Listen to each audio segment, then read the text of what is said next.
Here we are behind the scenes at the Melbourne International Flower and Garden Show. We've got the Philip Withers designed show garden and it's Saturday afternoon. It's all got to be ready by Monday. So there's a little bit of tension in the air because to do an award-winning garden that 100,000 people are going to look at next week, there's a bit on.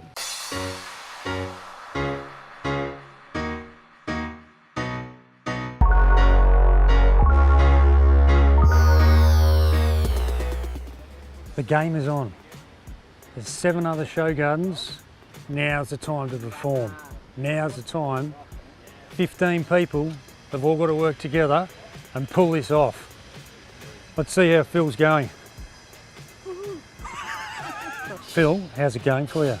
Yeah, we're going all right. I mean, we were planting quite early, so I feel like we took a few, big steps early Thursday and Friday by getting a fair few plants in.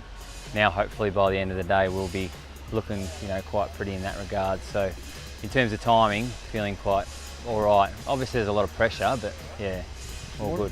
Is there a special tip for plant placement?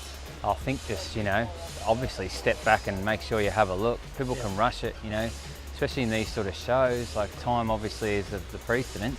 Yep. You can easily sort of throw things in, but you've really got to step back, have a look at it, make sure you've got the right team involved, make sure you've got the right combinations of people, plants involved, or else, you can quite easily go astray.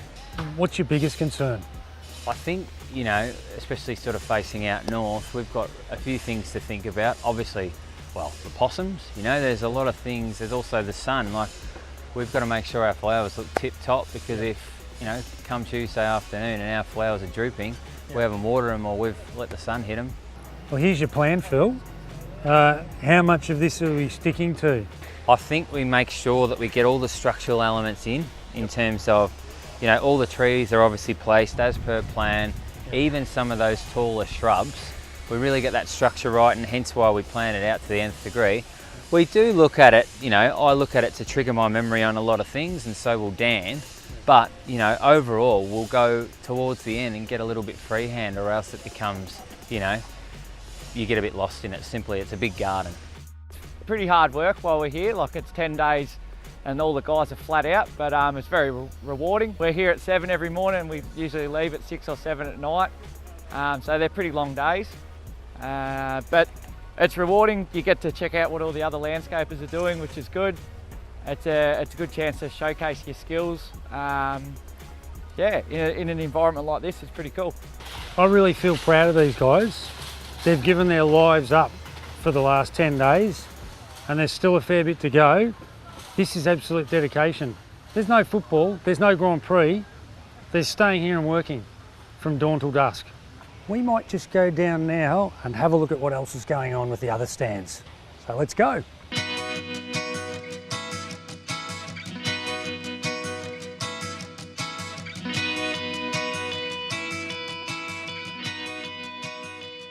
I've got with me here Brent Reed from Candio Design, who also works with Semken Landscaping, who do the construction. Now Brent, you've done a few of these shows now, haven't you? I think this is my 17th show involved, whether it's building, designing. Wow. I started off here 20 years ago, shoveling mulch and just helping Semken out. So. And what sort of changes have you seen? Oh, dramatic changes. It's got bigger, bolder, budgets have got bigger, sponsors have come on board. People have really embraced the show over the last sort of 20 years, and everything, you can be pretty brave. Yeah, look, the garden is an urban Melbourne garden and it's inspired by the CBD. So the garden's all designed on the grid of the streets of the city, and these are to represent laneways. But I also just want people to think a little bit about how they can use plants, whether it's on a rooftop or in a tiny little alleyway, or just adding more greenery to the city. And Melbourne is the garden state, or was the garden state. We're very proud of our gardening. We just need to get back to that a little bit and find some fun new ways to use plants. People will either love it or hate it, and we kind of knew that going in. I was decided to be a bit brave and do something like completely different than what we've done in the past. And look, it is brave. Will people love it? I don't know. Will they hate it?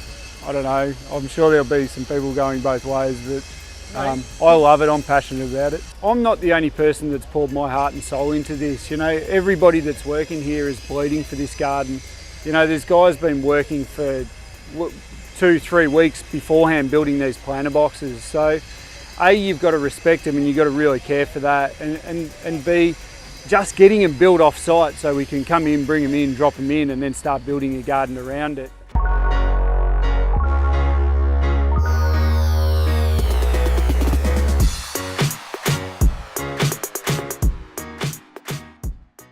I have Emmeline Bowman here with me from STEM Landscape Design, who has really only been in business for 6 months, is it? Yeah, it's that. I started in August and yeah, here I am. I thought I'd give the garden show a try and got in, and yeah, it's starting, so. And you've got an entry in the boutique competition, Yeah. which is a garden that's 25 square metres. Yep. And tell us a little bit about what you're doing. Well, this will become a habitat garden. It's using all the principles of an environment or an ecological setting where I've incorporated all Australian native plants and even incorporating animal species as well.